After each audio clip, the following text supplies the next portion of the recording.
Have you ever arrived at your destination and realized you don't remember the drive? Or finished your day but can't remember anything meaningful you did? That's autopilot. And the truth is, many people live most of their lives like this, half awake, half present, just going through the motions. It starts small. You wake up, grab your phone, scroll for a while, then move to the bathroom, still half asleep. You eat the same breakfast, take the same route to work or school, talk to the same people, and repeat the same tasks.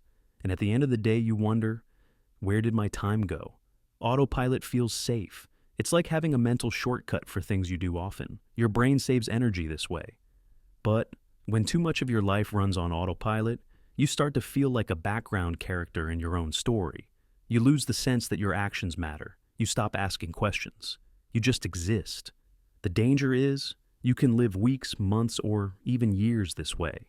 And one day, you wake up and feel disconnected from your goals, from your emotions, even from yourself. So, how do you stop living on autopilot? First, you have to notice it's happening. This might sound simple, but it's harder than you think. Most people don't realize they're on autopilot because it feels normal. You start your day without asking, why am I doing this? You follow routines without choosing them. But here's a secret. Awareness is the first step to change. The moment you catch yourself zoning out, that's your window. You don't need to change your whole life in that moment. You just need to pause, take a breath, look around, ask yourself, where am I? What am I doing? Why am I doing this? Even one moment of awareness can break the cycle. It reminds you that you are not a machine. You are a person with choices. Many people think they need a big change, a new job, a new city, a new relationship, to feel alive again. But the truth is, you can wake up right where you are. It starts by changing how you show up in small moments. For example, the next time you drink your coffee, actually taste it. Notice how warm the cup is in your hand. When you talk to a friend, really listen. Don't just wait to reply. When you go for a walk, leave your phone behind.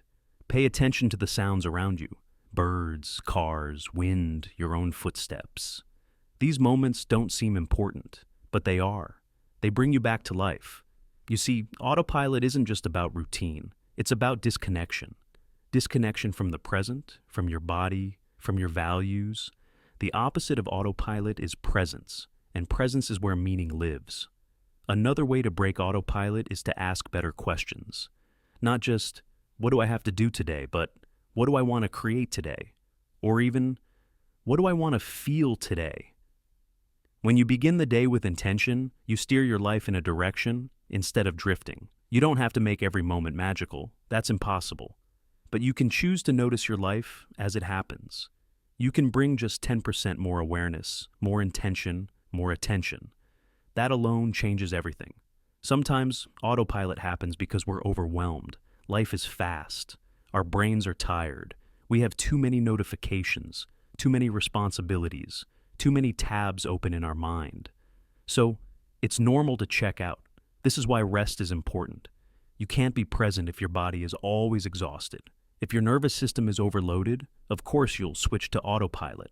So, stopping autopilot isn't only about adding things. It's also about subtracting. What can you let go of that no longer serves you? You don't need 50 goals or 10 new habits. Start with one small act of awareness a day. Maybe it's writing one sentence in a journal or taking 30 seconds to breathe before your next task. These little things are like light switches. They turn on parts of your brain that were asleep, and over time, you begin to feel more alive. You start remembering your days, not because something huge happened, but because you were there, fully, deeply, truly. One day you'll look back and realize you were never lazy, you were never broken, you were just on autopilot, like so many others.